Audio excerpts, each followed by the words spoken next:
Time students, female reproductive system हम discuss कर रहे थे। ठीक है, आज हम डिस्कस करेंगे आपका टॉपिक फीमेल रिप्रोडक्टिव सिस्टम को थोड़ा कंटिन्यू करते हुए एक्सटर्नल जेनिटेलिया इन फीमेल। ठीक है, एक्सटर्नल जेनिटेलिया की अगर हम बात करेंगे फीमेल्स के केस में, तो the external genitalia is known as vulva and in case of females this is actually depression which is known as, इसकी अगर हम बात करें तो ये इस तरह से एक डिप्रेशन होती है एक्सटर्नल जेनिटेलिया की। अगर हम बात करें फीमेल्स के केस में, this is actually depression which is known as vestibule। ठीक है, वेस्टिब्यूल के अंदर अगर हम देखें तो in this vestibule there are two openings. ठीक है, this is one, this is second. The upper opening is known as urethral opening, this is urethral opening, and the inner opening is known as vaginal opening, और we can say vaginal orifice and urethral orifice।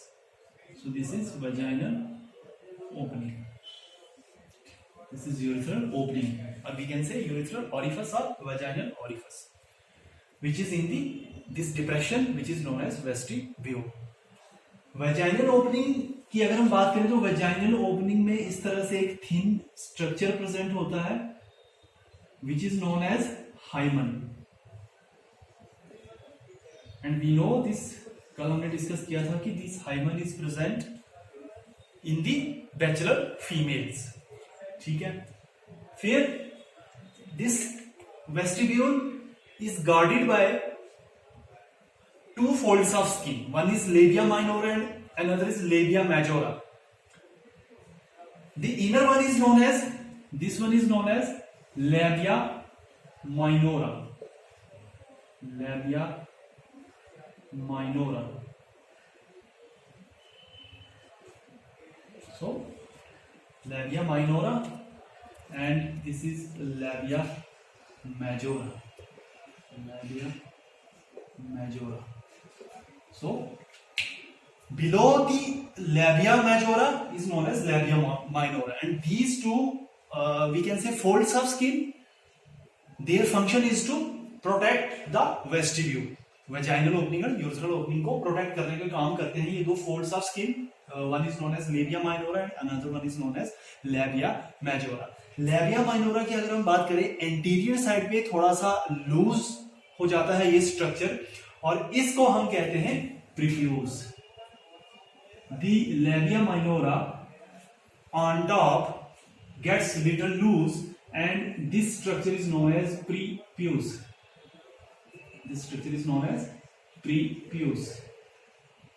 ठीक है, and this prepuce covers another structure which is known as clitoris,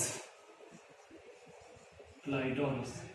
so ये prepuce क्या करता है, यहाँ पे vestibule के ऊपर एंटीरियर साइड पे एक स्ट्रक्चर प्रेजेंट होता है जिसका नाम है clitoris, and this the function of we can say this clitoris is made up of erectile tissue, मतलब the main function of clitoris is for erection. So ये प्रीफ्यूज क्या करता है, इस क्लाइटोरिस को प्रोटेक्ट करने का काम करता है। ठीक है, then outer one is known as labia majora, and on the top of this labia majora there is another structure which is known as mons pubis, and on mons pubis there hairs, we can say pelvic hairs, which are present on mons pubis part। so this is external genitalia in case of females। next अगर हम बात करें, यहां पे इस तरह से दो ग्लैंड्स प्रेजेंट होते हैं near the vaginal opening. These glands are known as Bartholin's gland, Bartholin's glands, and Bartholin's glands are also known as bulbovestibular glands, bulbovestibular glands. ठीक है.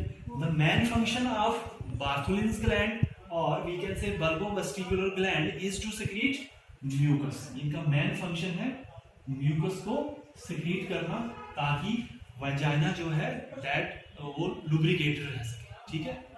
So bulbovestibular glands in case of females and bulbourethral gland in case of males, that is Cooper's gland we can say, they are homologous to each other. So bulbovestibular gland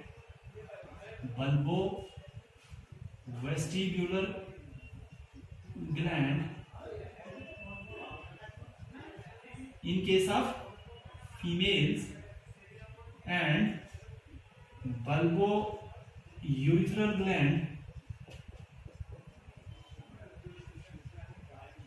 in case of males, they are homologous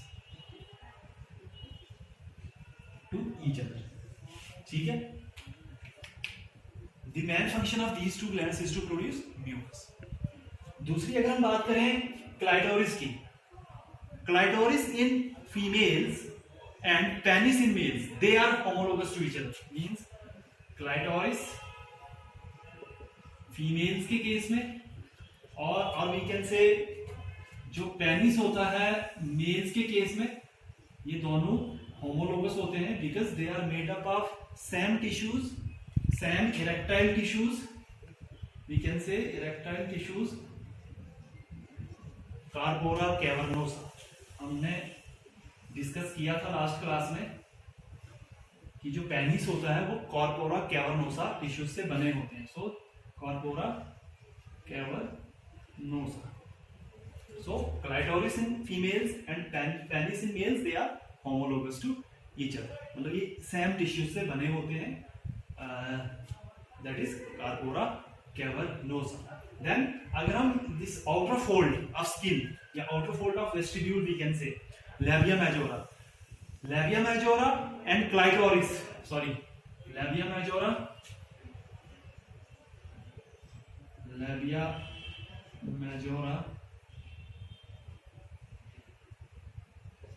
and scrotum. labia majora females की जो outer covering है, external genitalia female की जो outer covering है, और scrotum जो mail का part है, हम डिस्कस कर चुके हैं. ये दोनों they are homologous to each other. ठीक है. And on the top of labia majora there we can say mons pubis where the hairs are present. So this is external genitalia in female. So हमने अभी glands की बात की, bulbourethral gland mails के case में, और हमने females के केस में देखा कि एक्सटर्नल जेनिटलियन फीमेल्स के केस में हमने देखा कि वेजाइनल ओपनिंग्स के साइड्स पे या वेजाइनल ओपनिंग्स के अराउंड क्या प्रेजेंट होते हैं, हमारे बल्बोवेस्टिबुलर ग्लैंड्स प्रेजेंट होते हैं. ठीक है. और फंक्शन हमने उनका देखा कि फंक्शन क्या है बल्बोवेस्टिबुलर ग्लैंड्स का, दे सिक्रीट म्यूकस. ठीक है. और हमने कहा कि बल्बोवेस्टिबुलर ग्लैंड्स और bulbourethral glands they are homologous with each other. अब हम बात करते हैं मेमोरी ग्लैंड्स की. फीमेल्स के केस में mammary glands are commonly known as breasts. So mammary glands are commonly known as breasts. They are actually tubulosaccular glands, और we can say they are compound मतलब tubulosaccular means tube like thing and sac like thing. Tubulosaccular glands.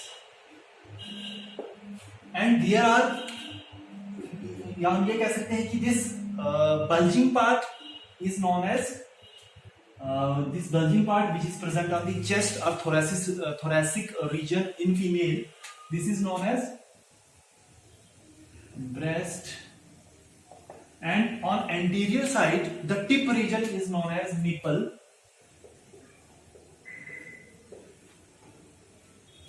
And there are some duct glands which are present, they are known as lactiferous glands. Lactiferous glands. ठीक है. These ये lactiferous glands क्या करेंगे, these tube like things they open into this nipple part, we can say, and before they open into the nipple part, there is some bulging part, we can say. This bulging part, this is known as ampulla, and ampulla जो है, या हम कह सकते हैं कि ये जो डक्ट्स यहाँ से अराइज हो रही है, लैक्टिफेरस ग्लैंड्स से जो ट्यूब लाइक थिंग्स जो अराइज हो रहा है और जो निपल्स में जाके ओपन हो रहा है, ठीक है। और ये निपल्स में जाके ओपन होने से पहले थोड़ा सा यहाँ पे ये जो डक्ट्स हैं थोड़ी सी बल्ज हो जाती है। बल्जिंग लाइक स्ट्रक्चर्स को हम कहते हैं एम्ब्यूला, ठीक है। और ये बल्ज कहाँ पे होती है? इस रीजन को हम कहते हैं areola. This is pink thing, we can say, ठीक है। पिंक लाइक थिंग ये होती है हमारे पास निपल के पीछे वाली चीज अगर हम देखें, that is known as areola. और इस एरियोला में ये डक्ट्स जो है वो थोड़ा सा बल्ज हो जाती है, और इन बल्जिंग थिंग्स को हम कहते हैं एम्प्यूला। और एम्प्यूला का फंक्शन है कि they can store milk for some time, ठीक है। लैक्टिफेरस ग्लैंड्स की अगर हम बात करें तो इनकी जो डेवलपमेंट होती है, the development of mammary glands starts at puberty under the influence of hormone which is known as oestrogen. So oestrogen की प्रेजेंस में इनकी डेवलपमेंट होती है, मेमोरी ग्लैंड्स की डेवलपमेंट होती है, ब्रेस्ट्स का साइज जो है वो इंक्रीज होता है। कहाँ पे? Under the influence of oestrogen. Puberty जब स्टार्ट होती है फीमेल्स के केस में 11 to 14 ईयर्स का जो भी टाइम, ठीक है। फर्दर जो है ब्रेस्ट की जो डेवलपमेंट है वो हम कह सकते हैं कि प्रेगनेंसी के दौरान होती है, ठीक है। सो this is all about mammary glands. अब हम बात करते हैं आपके थोड़े से कुछ हार्मोन्स हैं, फीमेल हार्मोन्स, और we can say hormonal control in female reproductive system. So hormonal control in female reproductive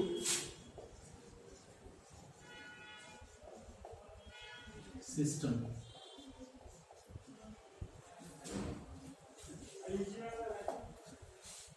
mainly अगर हम देखें फीमेल्स के केस में तो दो हार्मोन्स जो है यहाँ प्रेजेंट होते हैं। एक है FSH, follicular stimulating hormone, follicular या follicle stimulating hormone. Follicle stimulating hormone क्या करते हैं? फॉलिकल स्टिमुलेटिंग हार्मोन रेगुलेट करेंगे या स्टिमुलेट करेंगे फॉलिक्यूलर सेल्स को, और जैसे ही फॉलिक्यूलर सेल्स स्टिमुलेट होंगे तो क्या होगा? फॉलिक्यूलर सेल्स जो है वो चेंज हो जाएंगे, जिसमें ग्राफियन फॉलिकल है। और हमने देखा था कि in a month the primary follicle that gets converted into Graafian follicle. तो ये दिस ऑल प्रोसेस, और we can say this Graafian follicle conversion is under the influence of follicular stimulating hormone, क्योंकि फॉलिकल स्टिमुलेटिंग हार्मोन जो है वो follicular sales, ovary के जो follicular sales हैं उनको स्टिमुलेट करेंगे, उनको जो है रेगुलेट करेंगे। और उसके इन्फ्लुएंस में क्या होगा? फॉलिक्यूलर स्टिमुलेटिंग हार्मोन के इन्फ्लुएंस में क्या होगा कि जो फॉलिक्यूलर सेल्स है, जो प्राइमरी फॉलिकल्स है, that gets converted into Graafian follicle. दूसरा हार्मोन यहाँ पे होता है LH, luteinising hormone. Luteinising hormone, and this luteinizing hormone is responsible for ovulation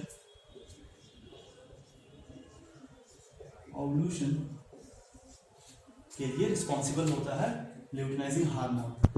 luteinizing hormone क्या करेगा? ओवुलेशन जो है उसको स्टिमुलेट करेगा, या ओवुलेशन को जो है वो रेगुलेट करेगा, ठीक है। और ओवुलेशन के बाद हमें पता है कि जो ग्राफियन फॉलिकल है वो ब्रेक डाउन होगी, ठीक है। एंड वी नो कि यहाँ पे क्या बनता है? Corpus luteum, corpus luteum. So और कार्पस ल्यूटियम जो है वो एक और हार्मोन को रिलीज करता है, दैट इज प्रोजेस्टेरोन।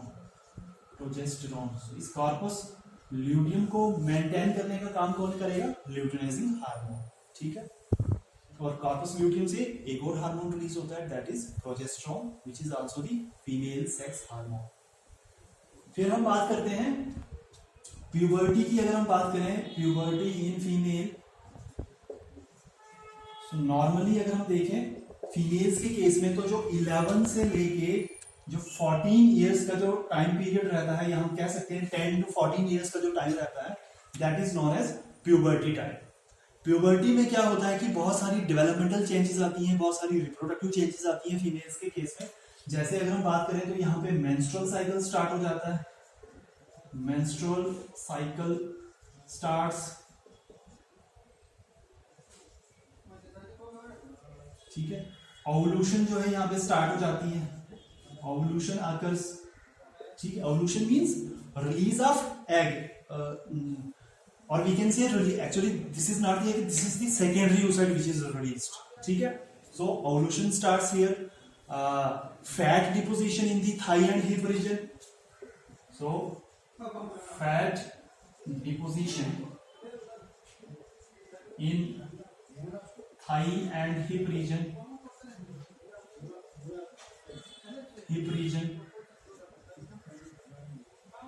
प्यूबिक और एक्सिलरी पार्ट जो है वहां पे हेयर्स ग्रो होते हैं, so pubic and axillary hair grow, pubic and axillary hair grow,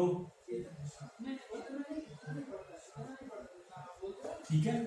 deposition of fat in thigh and hip region, then these all changes occurs during the puberty, ठीक है। and these all changes under the influence of estrogen। so female reproductive system हम यहाँ पे stop करते हैं। Female reproductive system आपका जो है वो